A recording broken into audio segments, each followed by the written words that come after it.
Hello again, wrestling fans, and welcome to another edition of the This Week in History show that we do here with Scumbags Wrestling.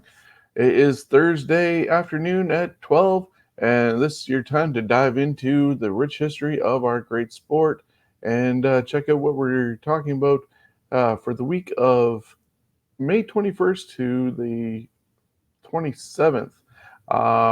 We are, as always, brought to you by our friends over at Coolbet. Stay cool, bet responsibly. They are a sponsor of all our shows, and of course, this championship belt, which you can earn points towards as part of the Scumbags Prediction League. This weekend, we'll be doing AEW's Double or Nothing and earning more points towards that championship title. Now, I want to thank each and every one of you for being a part of this, whether you're watching on YouTube or Facebook, and of course, listening later on our podcast version on Stitcher, Spotify, iHeartRadio, or anywhere else you get your podcasts from. We greatly appreciate you being a part of this. And as always, if you ever want to be a part of our shows, just send us a message. The links are down below. Twitter at Scumbags Canada, Instagram Scumbags Wrestling, website is scumbagswrestling.ca, and of course, you can always find us on Facebook and email us at scumbagswrestling@gmail.com. Now, we can't go into the history of wrestling without the guy who put this all together by scanning the internet, and that's Jonesy over in Niagara Falls. How are you? That's a new job nowadays. It's just scanning the internet for information. A lot of people do that. My God, you know what? I really wish this was around when I went to school and did projects. My God. Yeah, it'd be amazing. Like, I always wonder if school had been based on classic music and wrestling, I would have been an honor student because I can guess a song, especially from classic rock, in just no time flat. And of course, history of wrestling up until it got crazy with the Attitude Era, you could do a lot of lineage with the championship titles that unfortunately you can't really rattle them off as good today unless you are. And if you can, it'll take a while. And you have way too much time in your hands because of how many times the belt's hot potatoed, which we'll find out later on when we talk about the WCW World Heavyweight Champion. Oh, yes, it was a hot potato in its later years. So if you're ready to go, let's deep dive into This Week in History, May 21st All right. to 27th. We're going to start with May 21st.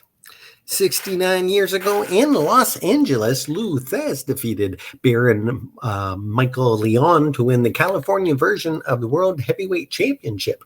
This win would make Lou Thesz the undisputed heavyweight champion of the world, as he held every regional version of the title, NWA Alliance and Association, and had a non-title win over AWA champion Gorgeous George. 26 years ago, WCW presented Slamboree: A Legends Reunion.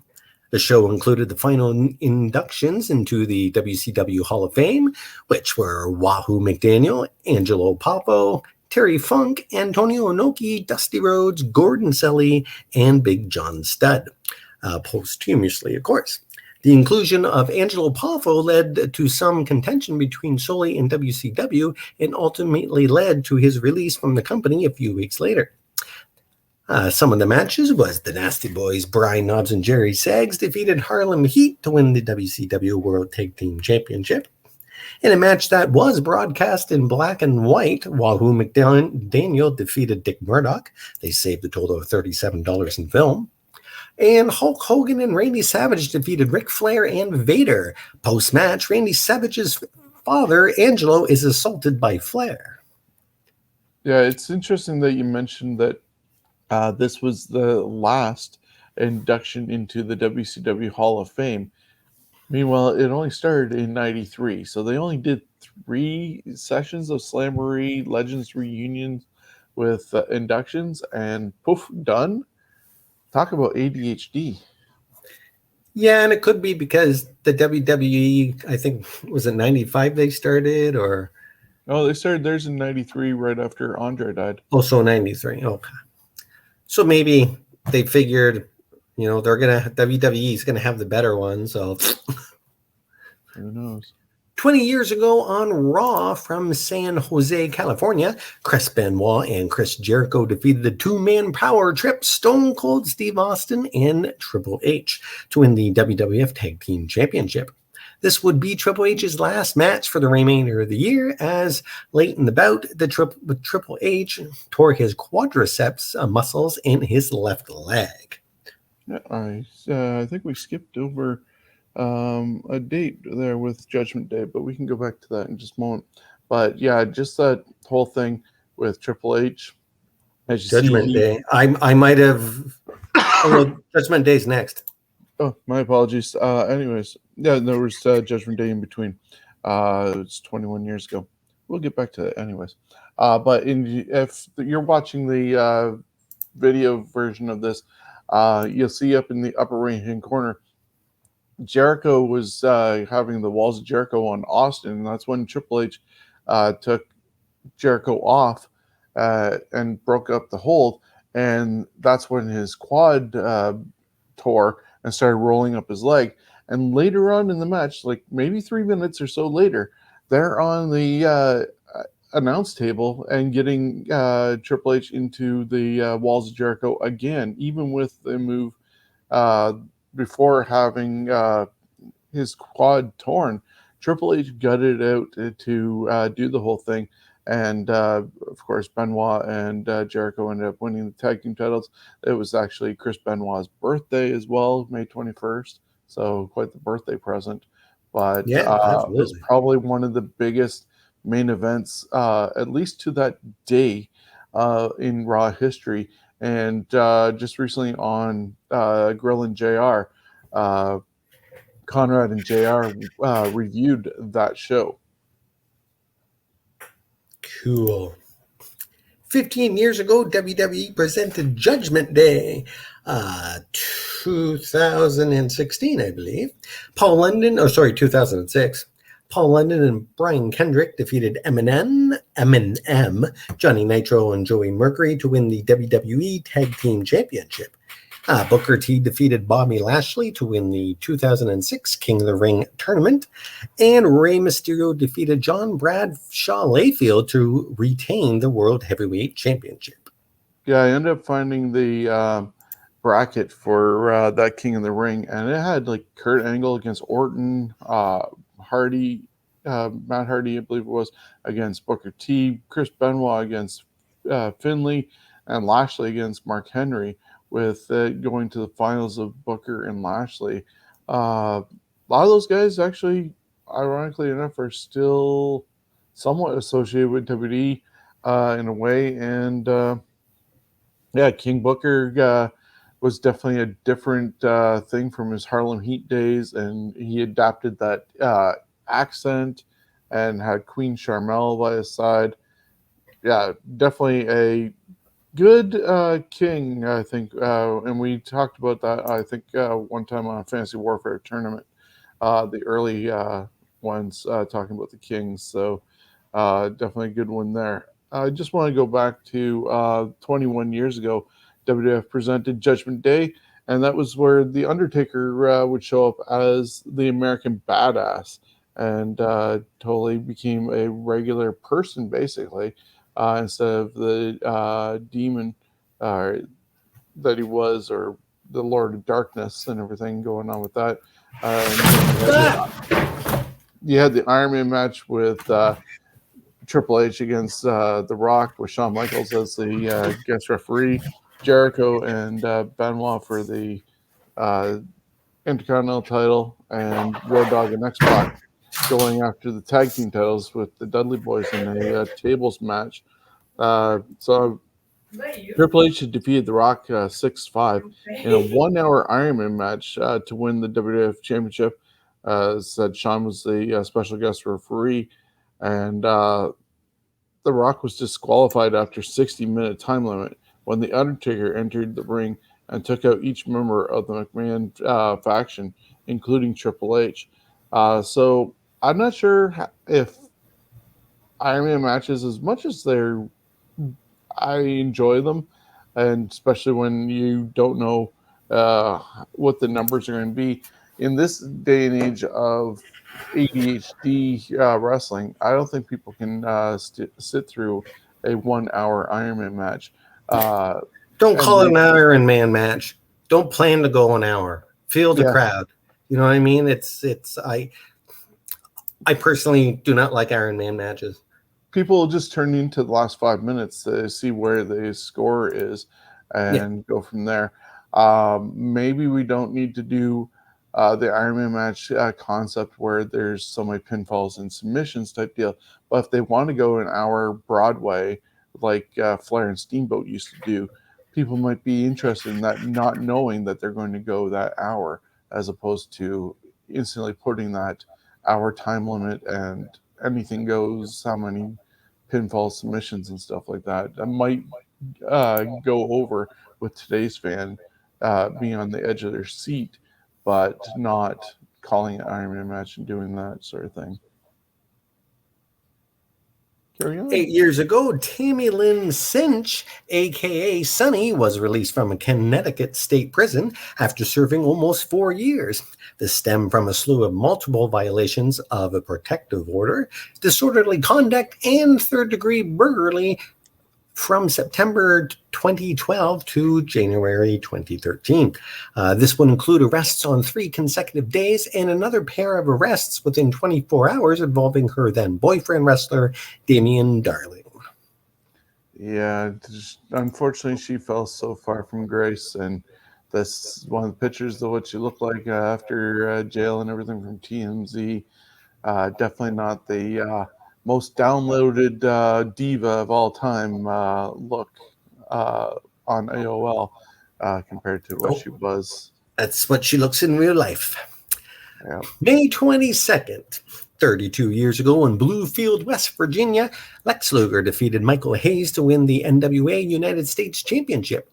Lexi would go on to hold the U.S. belt longer than anyone else at 523 days. 29 years ago in Knoxville, Tennessee, Brian Lee became the first Smoky Mountain Wrestling heavyweight champion. A one-day tournament was held, and in the final, Lee defeated Paul Orndorff via DQ. And Brian Lee would eventually become the Undertaker. Yes. 26 years ago in Quebec, Canada, Jeff Jarrett defeated Razor Ramon to win the WWF IC belt, and which was just 3 days after losing the title in a ladder match in Montreal. 21 years ago on Nitro, from Michigan, Ric Flair is stripped of the WCW World Heavyweight Championship by Vince Russo. This would mean the main event for the evening saw Jeff Jarrett defeat Kevin Nash to win the vacated world title. This was the 4th time the title changed hands that month. On the same show, Daphne defeated Crowbar to win the WCW Cruiserweight Championship. 20 years ago at a SmackDown taping in Anaheim, California, Chris Benoit would suffer a neck injury during a 4-team TLC match that had him and Chris Jericho retain the WWF Tag Team belts. The losers were the Hardys, the Dudleys, and Edge and Christian. 11 years ago, MacGruber opens in theaters and stinks it up at the box office. It stayed in theaters for only 3 weeks and only earned $9.3 million at the box office. The movie had a bunch of WWE cameos at the beginning of the movie as MacGruber's elite team. The team consisted of Jericho, MVP, The Great Khali, The Big Show, Mark Henry, and Kane. And they all died. Their characters died early in the movie. Yeah, and MacGruber ended up doing a guest hosting duty on Raw as promotion for this horrible movie. Yeah, I don't know. Yeah, I think I watched the opening, and when all the wrestlers died, I went, yeah, this is a stupid movie. I'm moving on. And it's a happy 33rd birthday for Santana Garrett. Trained by her father, fellow wrestler Kenny Garrett. The second-generation wrestler is currently signed to WWE. During her career, Garrett has wrestled in many independent promotions. She also performed in Impact Wrestling under the ring name Brittany. She has won many titles, national and international, such as the Shine Championship, the Shine Tag Team Championship, and the Wonder of Stardom Championship. It's also a happy birthday for Tracy Brookshaw, a.k.a. Tracy Brooks. Yikes. Look at that. Married to Kazarian, Yes. and she's a proud native of St. Mary's, Ontario. Well, I know some relatives in St. Mary's. I wonder if they got pictures of her when she was younger. Today would have been the 59th birthday of Brian William Pillman. Pillman was born in Cincinnati, Ohio. Before wrestling, Pillman played college football as a defensive tackle. Despite being a second-team All-American twice, he went undrafted by the NFL and joined the Cincinnati Bengals as an undrafted free agent. He would be awarded the team's Ed Block Courage Award in '84, but got cut following the season. He would play for the Canadian Football League's Calgary Stampeders in 1986. After football, Pillman began his wrestling career for Stu Hart Stampede Wrestling. He and Stu Hart's son, Bruce, would form Bad Company and win their tag team titles twice from April 1987 to July 1988. In 1989, he would go stateside and wrestle as Flying Brian for WCW. Pillman would hold the United States Tag Team Championship with Tom Zink for a few months in 1990 and would win the WCW Light Heavyweight Championship in 91 and 92. Pillman and Stunning Steve Austin, as the Hollywood Blondes, would win the WCW Tag Team titles in March 1993 from Ricky Steamboat and Shane Douglas. During the height of their popularity, they would split and feud with each other. Pillman would spend part of 94 in ECW, then went back to WCW as a face, but that was a ruse as he joined the Four Horsemen. Pillman would develop his loose cannon gimmick, and in February of 96, after a quick strap match with Kevin Sullivan that had Pillman expose Sullivan as the booker for WCW, he would be fired and return to ECW. After a single car accident that shattered his ankle and put him in a coma for a week, the surgery forced doctors to fuse the ankle together to a fixed walking position, forcing Pillman to abandon his high-flying offense. He would join WWF while recovering as a commentator before transitioning to a wrestling role. He would feud with former WCW tag partner Steve Austin in one of wrestling's most infamous angles, Pillman's Got a Gun, on the November 4th, 1996 Raw. He would then join the Hart Foundation in 97. Pillman would be found dead in his hotel room the day of Bad Blood. In Your House, where he was to wrestle Dude Love, Pillman died of an undetected heart condition that contributed to his death, the same condition that led to the death of his father. Pillman was only 35. Yeah, they just recently did, I believe it was a double episode of Dark Side of the Ring, talking about Brian's tragic life, and his son was also part of it and came off as a huge babyface that AEW has yet to really take advantage of and give him a big push based off that.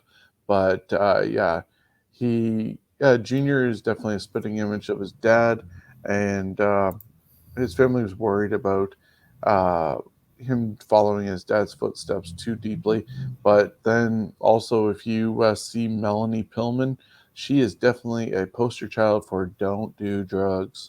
So, yeah, there was a lot of turmoil in that family as well between Brian Jr. and his mom.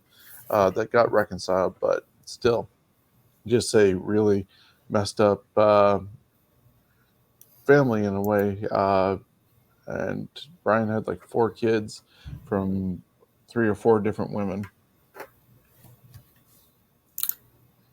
May 23rd, 29 years ago, at a WCW Saturday night taping in Atlanta, Steve Austin defeated Barry Windham to win the WCW World Television Championship. And yes, ladies and gentlemen, he had color on his trunks and he had hair at one point. Oh, a little too exciting there, Steve. 22 years ago, WWF presented Over the Edge from the Kemper Arena in Kansas City. A horrible incident happened during this event when Owen Hart, who was to descend from the rafters, fell to his death.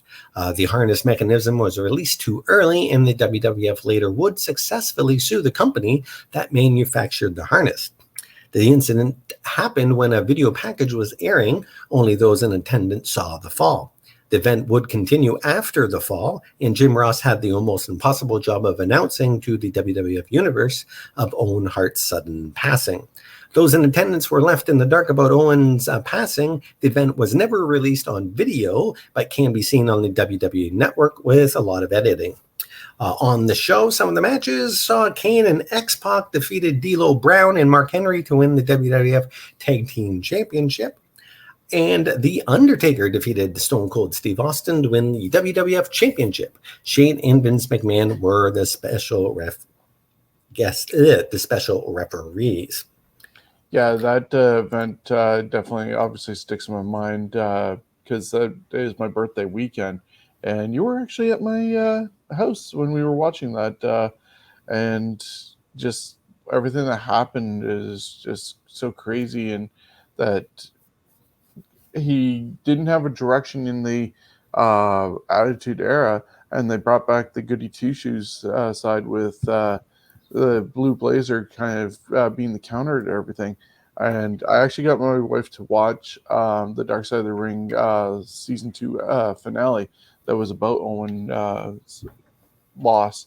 But then just this past weekend, Jeff Jarrett has a My Life podcast with Conrad Thompson now. He's on episode number 4, but episode number 3 was all about Owen. And he had promised in his video on the Owen Hart tribute show that he was always going to make sure that Oj and Athena knew how great of a man their dad was. So he really didn't tell many stories about the ribbing that Owen would do. A lot of other people would tell those, but he had a really strong relationship with the family for many years and exchanged Christmas gifts and stuff like that. And so you hear about that in his story, and there's a lot of other stuff before him, but as it gets to the end, Conrad actually asked him about that night, and they had been dressing together. Owen went to go to the rafters. He was getting ready for his thing. Owen fell. He got immediately called to the back to cut a promo. All he knew that that Owen had fallen, and he didn't know what was going on. He saw Owen also wheel past, and he's trying to do his promo and stuff like that. And you can go back and watch that, I think, somewhere, probably on YouTube for sure. But then he ended up going out to the ring, and where Owen fell, the boards had actually broke there. And so he's there in this eerie sort of feeling, knowing that Owen had fallen, the boards were broken. He had to communicate with Val Venus and everybody else not to go in that section. The show continued, but after he was done, there was actually a police vehicle that took him to the hospital to be with Owen. And just everything that Jeff talked about and the cleansing in a way that he thought he did when he went to the funeral home. I'm glad I was wearing my shades during that walk with my dog, because it was just like so heart-wrenching. If you ever get a chance to go and listen to, even if it's just that one episode of My Life, the Jeff Jarrett podcast, it's definitely worth a listen to. And the last 20 minutes or so, wow, just. But I don't want to cry. I know, but it's worth listening to somebody else's opinion, actual hands-on recounting of what happened with that and how it actually affected him. And yeah. It was all a sucky event that happened. Exactly. 21 years ago at a WCW Thunder taping in Saginaw, Michigan, Kevin Nash defeated Jeff Jarrett and Scott Steiner in a 3-way match to win the WCW World Heavyweight Championship. Shocking. This was the 5th time the title changed hands in the month of May of 2000. 15 years ago at a SmackDown taping in Bakersfield, California, Bobby Lashley defeated John Bradshaw Layfield in just 82 seconds to win the WWE United States Championship. And Rey Mysterio defeated Layfield to retain the World Heavyweight Championship. As a result of the loss, Layfield retired. Of course, that didn't stick, as he'd be retired again by Mysterio at WrestleMania 25 in 21 seconds for the IC belt. 14 years ago, Jill Jarrett, the wife of TNA founder Jeff Jarrett, passed away after a long battle with cancer. Jill Jarrett worked behind the scenes in TNA. 11 years ago, WWE presented Over the Limit from the Joe in Detroit, Michigan. Kofi Kingston defeated Drew McIntyre to win the WWE IC belt. Rey Mysterio defeated CM Punk with the win. CM Punk was forced to shave his head. Had Rey lost, he would have been forced to join the Straight Edge Society. The Hart Dynasty, David Hart Smith and Tyson Kidd defeated The Miz and Chris Jericho to retain the WWE Unified Tag Team Championship. I was actually at this event, and the first time that I was actually ever at the Joe. The Joe no longer exists, but seeing Orton and Edge against each other, this was where Orton actually was getting ready for the RKO and started pounding the mat, and he got, I guess, obviously a little too intense into doing so, and that's where he ended up tearing some muscles and had to go off. So he stopped pounding the mat as much and did more mimicking of that past events afterwards to hype himself up for the RKO. But he really did a number on himself that night. And yeah, I was at that event. Yeah, sometimes he looks like he gets too in the moment, too intense. But he also looks like he's having fun sometimes. 8 years ago at a NXT taping in Florida, Bo Dallas defeated Big E Langston to win the NXT Championship. 8 years ago on Impact from Florida, Mickie James defeated Velvet Sky to win the TNA Knockouts Championship.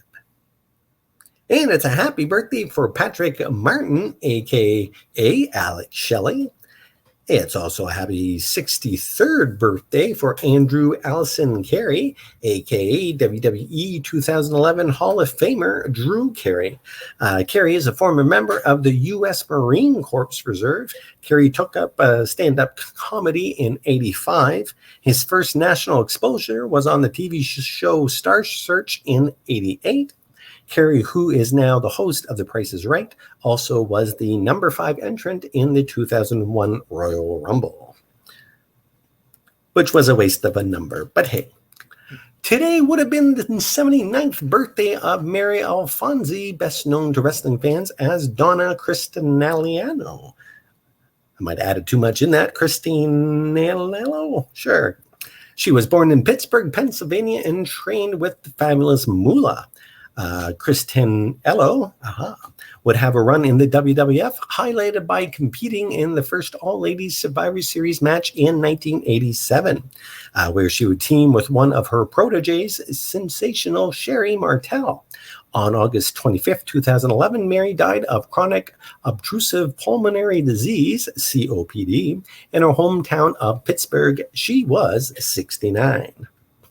And Donna is a member of the 2009 class of the Professional Wrestling Hall of Fame. Very good. Hey, look at that handsome fellow. 48 years ago, this is May 24th, in Kansas City, Harley Race defeated Dory Funk Jr. to win the NWA World Heavyweight Championship. Dory Funk ended up with the second longest reign in NWA history at 1,563 days. 37 years ago in Yokosuka, Japan, Ric Flair, Nature Boy, defeated Kerry Von Erich 2-1 in a best-of-3 falls match to win the NWA World Heavyweight Championship. 39 years ago today, Vince McMahon Sr. died of pancreatic cancer in Fort Lauderdale, Florida. He was 69. He was born in July 6, 1914, in Harlem, New York. He, of course, is the father to Vinnie Mac, Mr. McMahon. Vince Sr., father, Roderick James Jess McMahon, was a successful boxing, wrestling, and concert promoter alongside Tex Rickard, who promoted events for Madison Square Garden. Vince Sr. was often seen with his father as he learned the family business. Vince Sr. would head the Capital Wrestling Corporation, which was the beginning of what is now the WWE, a pro wrestling group that ran out of the northeastern United States, primarily Baltimore, New York, and New Jersey. Vince was one of the few promotions that saw the potential of putting wrestling on the TV with just a couple cameras. He would run the program in an old barn in Washington, D.C. on the Dumont Network in 1955, which now is a Fox-owned station, WNYW. And that was until 1991 that it was the Dumont Network.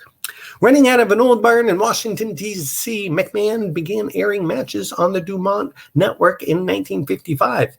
It was one of the last live sports programs for the dying network, but their flagship station in New York, WABD, today known as WNYW, owned by Fox, picked up the program and aired matches on Saturday nights until 1971. I must have, well, I was in there twice. Anyways, Vince Sr. was not seen on camera very often, as he believed promoters would never interfere with the in-ring action. He also believed wrestlers shouldn't branch out into other forms of media. He would disapprove Hogan's appearance in Rocky III, thus leading Hogan out the door back to AWA. He can be seen in the 1974 movie, The Wrestler. Not to be confused, of course, with the newer wrestler. Mr. McMahon Sr. would be posthumously inducted into the Madison Square Garden, 1984. The WWF, 96. Wrestling Observer newsletter, 96. And Professional Wrestling, 2004. All of them Hall of Fame. So he's in a lot of them. Yeah, that whole thing with him then selling his stuff to son Vincent Kennedy. I think Junior was going to owe his dad until he made a profit. If he didn't, it was going to go back to his dad. But because of all the branching out that Vincent Kennedy was doing, Vincent Jay was getting a lot of phone calls from the different promoters from around the country complaining about his son coming into their territory and stuff like that. And at that time, it was almost very mob sort of mentality where everybody had their own areas and you didn't infringe on those. But Vince Jr. had such ambition that he was just like, no, I don't care about lines. He got national TV exposure and deals that way. And so it didn't matter being in New York or LA or Minnesota, Chicago, he was putting everything fair game. And while all those other businesses closed, and he never had to give back the Capital Wrestling Corporation to his dad. And now the Performance Center is the CWC, named after basically the Capital Wrestling Corporation. Yeah, Vince McMahon kind of was kind of like Walmart of nowadays, or Amazon, where they're basically just chewing up a lot of the small guys. Yep. 30 years ago today, Scott Hall makes his WCW television debut as the Diamond Stud. In his debut bout, he defeats Tommy Angel. 18 years ago today, WWF presented Raw is from St. Louis, Missouri.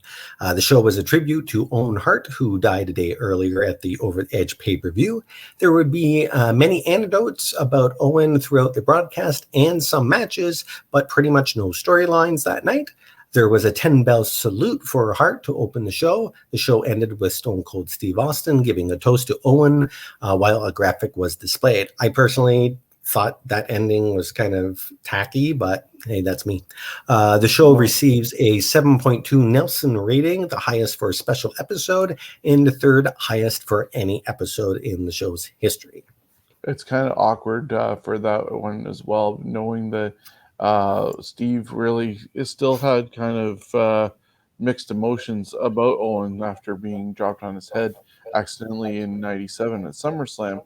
And 2 years later, he's popping a top and toasting Owen in death. Of course, he obviously didn't feel he wasn't going to hold remorse and anger going in celebrating Owen's death, but knowing the backstory and where the feelings were still, it was kind of interesting, that one.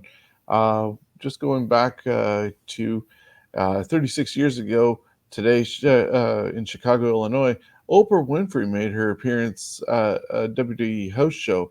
The appearance was cross promoted with local morning show AM Chicago, with 3 matches from the event airing on the show, with Oprah doing guest commentary.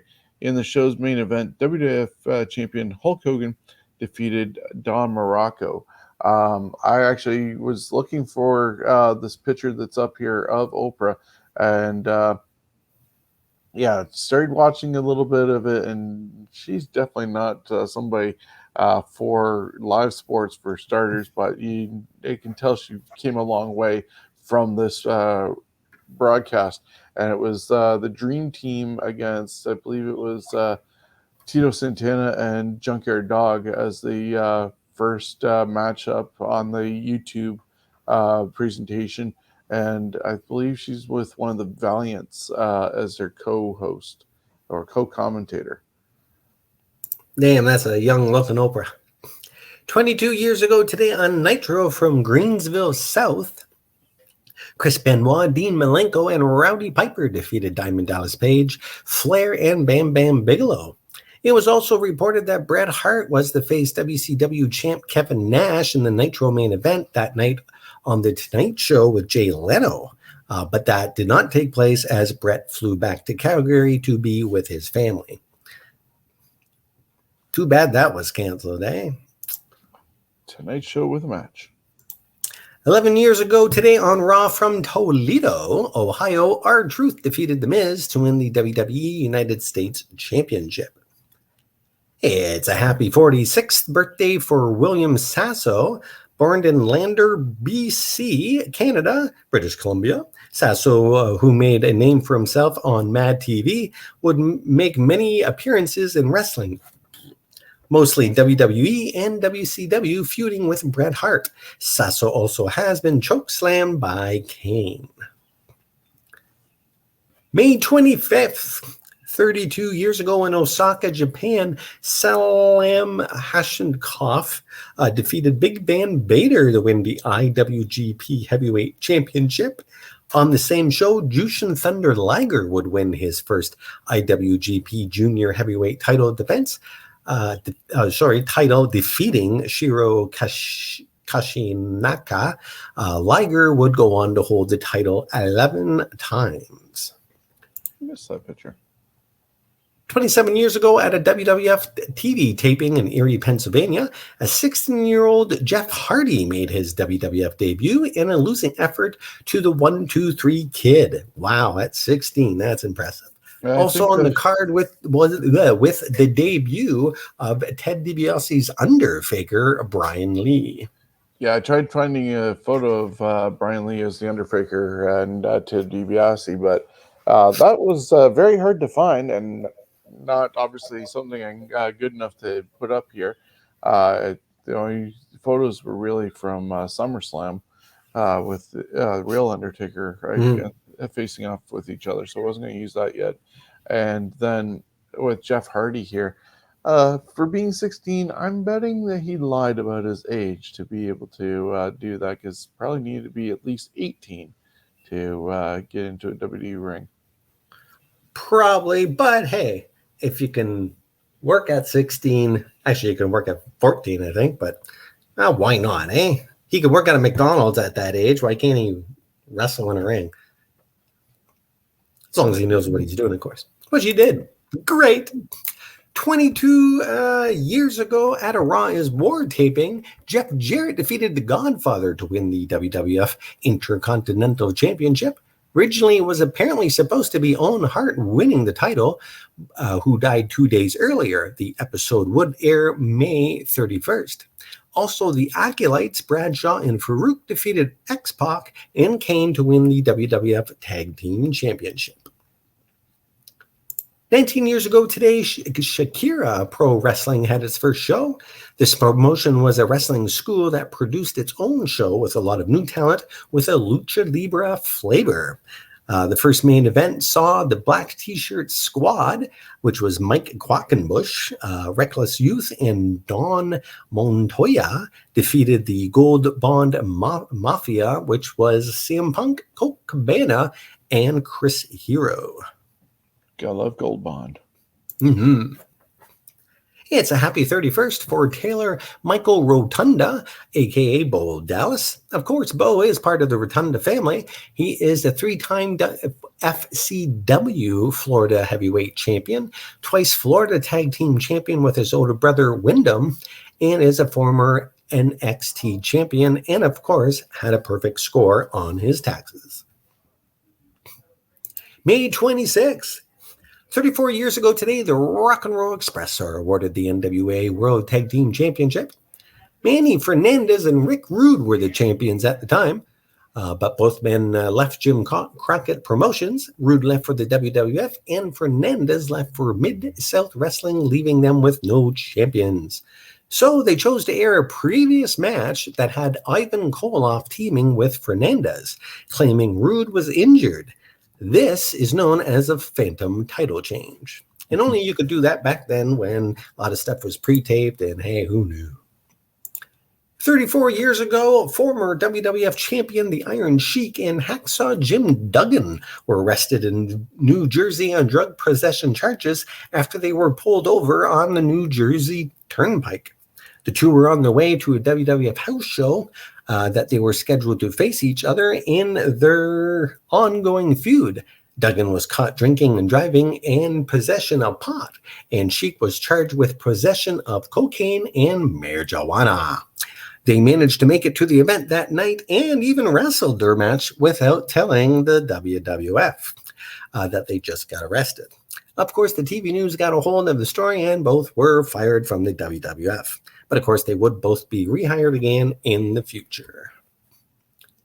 Yeah, if you watch, there's I believe it's on Prime, Amazon Prime. There's a movie documentary of the Iron Sheik. So maybe about 10 years old by now, because I think it ends with the craziness that he had with Rob Ford in Toronto when the sub place and him were having fun with Rob. But there is a segment in that video that is a cartoon of what happened with Duggan and Sheik getting arrested and then making their way to the arena and fighting each other and stuff like that. So if you ever get a chance to check out the Sheik documentary movie. Cool. I have to look for that. I've seen some of it, but I didn't see the cartoon part. 25 years ago, WWF presented In Your House 8, Beware of Dog from the Florence Civic Center in Florence, South Carolina. The show is best remembered for the thunderstorm that knocked out the power in the building, causing the WWF to run the middle of the card in the dark. The pay-per-view audience would only see the first and last match, but would re-air the pay-per-view on the Tuesday, calling it Beware of Dog 2. They would re-air the first and last match and hold rematches of the dark matches. Also in the original broadcast, WWF champion Shawn Michaels was gotten to. Michaels yelled at a section of fans who were heckling him. As the story went, Michaels became so unraveled he flipped off a sound technician after his music wasn't properly queued up. The tantrum has been edited out and only exists in Shawn's parents' basement on VHS. Since this event, a WWE pay-per-view has not taken place in South Carolina since that night. Matches airing on Sunday. In a free-for-all match, the Smoking Guns defeated the Godwins to win the WWF Tag Team Championship. Mark Merrow defeated Hunter Hearst Helmsley. Shawn Michaels fought the British Bulldog to a double pin for the WWF Championship. Matches airing Tuesday, May 28th. Savio Vega defeated Steve Austin in a Caribbean strap match. With Lost Austin's manager, Ted DiBiase was fired from the WWF. Luckily for DiBiase, he was on his way to WCW. Had Vega won, he would have been DiBiase's limo driver. Vader defeated Yokozuna, and Goldust defeated The Undertaker in a casket match to retain the WWF IC belt. And I also read, not in my notes, I don't know why, also read that that was on the Tuesday night when they did those other matches. That was a bonus for that crowd because that was just supposed to be I believe, a superstar taping or something. So pretty damn good for those people that had tickets for the Beware of Dog 2. Yeah, and then looking at Savio Vega and Austin, probably a very underrated feud that they had, but it helped establish Steve Austin in the WWE with his future. And with DiBiase going, Steve was able to start doing the Stone Cold gimmick. And I'm not sure if DiBiase had stayed around longer, whether we would have had the Texas Rattlesnake coming out like we ended up getting. So many things fell into place for Steve capitalizing on others' changes or mistakes or whatever it was, because, DiBiase leaving, he got the Stone Cold. The curtain call, he got to be King of the Ring. So many things. Shawn Michaels lost his smile. He gets a double turn match with Bret Hart at WrestleMania. So Steve, definitely right place, right time for all these occurrences. He's a go-to guy. And yeah, that match is great. And I kind of wonder why they don't do strap matches more often, because they can be very entertaining. 8 years ago, Hector Solano Segura, best known to wrestling fans as Hector Garza, dies of lung cancer. He was 43. He was born June 12th, 1969. Garza was trained by his two uncles. After 2 years in his career, he was brought into CMLL. In 1995, he quickly won their World Trios Championship with Dos Caras and La Fiera, went to a AAA in a short run that included an appearance at the 97 WWF Royal Rumble as part of AAA's relationship deal, then would land in WCW. In 99, he returned to AAA as part of a four-man feud with Heavy Metal, Latin Lover, and Pero Aguero Jr. He would join TNA in 2004 and eventually end up back in CMLL, winning their World Heavyweight belt. He would exit CMLL as champ and rejoin AAA as part of the Invasion angle. In February 2012, Garza was the last man standing out of six to win the Mexican National Heavyweight Championship. In October 2012, Garza was diagnosed with lung cancer and retired from active competition. He would die on May 26, 2013, while still holding the Mexican National Heavyweight Championship. The Mexican City Boxing and Wrestling Commission would deem the championship vacant following his passing. And then in 2017, about 4 years later, there was a tournament that was held to declare a new champion, which El Terrible, or Terrible, I imagine they say Terrible, won. It's a happy... Sorry, go ahead. He's also related to Angel Garza, who currently is on WWE Raw. I'm not sure if it's his... it could be his uncle, I think, is Hector. But he is related to Angel Garza on Raw. I'll have a footnote in this next one that you're about to do. All right. Hey, it's a happy 42nd birthday for Ashley Marie Masserio. Born in New York City and growing up in Babylon, New York, Masserio tried out for the Raw Diva Search in 2005. The oldest contestant in the field, she was 26 at the time of the entry. Bested 7 other finalists that summer, winning a one-year $250,000 contract with WWE. Ashley was one of 16 contestants for 15 seasons of Survivor, and she lasted only 2 episodes. Yeah, so actually, what missed in your notes was that unfortunately on May 15th, actually finished replying to a fan email and did not show up to work for WWSK FM later that night, prompting another DJ to fill in for her. At 5:23 a.m. the next morning, paramedics responded to a rescue call and discovered Masserio unresponsive in her home in Smithtown, New York. And when they arrived at the hospital, she was pronounced dead 10 days before her 40th birthday. So, yeah, unfortunately, rest in peace for Ashley, who passed away May 15th, 2 years ago. She left behind a daughter, Alexa, and it was Masserio was set to take part in a suicide prevention music video uh, that one of her coworkers was doing and was recording a song with Brandon Brown and a few others.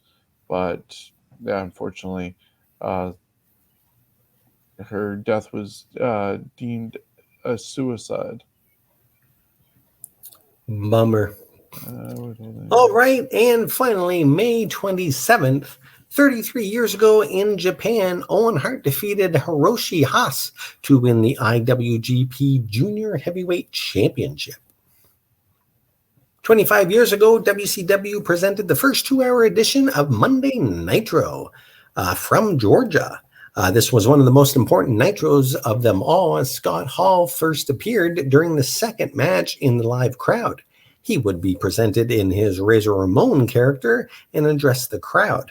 Then later in the night, he would crash the broadcast booth and declare war on WCW and call out the best 3 WCW wrestlers.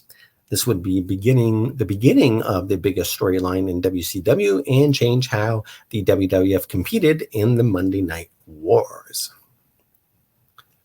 24 years ago in Sapporo, Japan, Kenta Kobayashi and Johnny Ace defeated the Holy Demon Army to win the All Japan Unified World Tag Team Championship. And that tag team consisted of Kawada and Tao.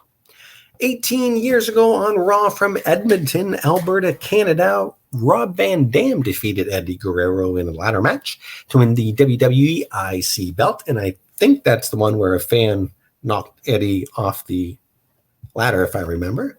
Yeah, it might be.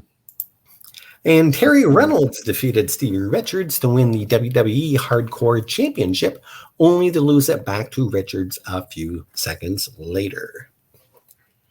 It's a happy 39th birthday to Natalie Catherine Neidhart, a.k.a. Natalia. Considered the world's first third-generation female wrestler, Natalie trained in the famous Hart family dungeon. She wrestled on the independent circuit from 2000 to 2006 before signing with the WWE in 2007. She would become the manager of the Hart dynasty, cousin David Hart, Smooth, and future husband Tyson Kidd, leading them to gold. In 2010, she would win the WWE Divas Championship. Natalie still wrestles on the main roster to this day. And is the current WWE Women's Tag Team Champion with Tamina. And that makes another connection between the Harts and the Samoans, just like her Uncle Owen with Yoko. Yes. She's now with Tamina.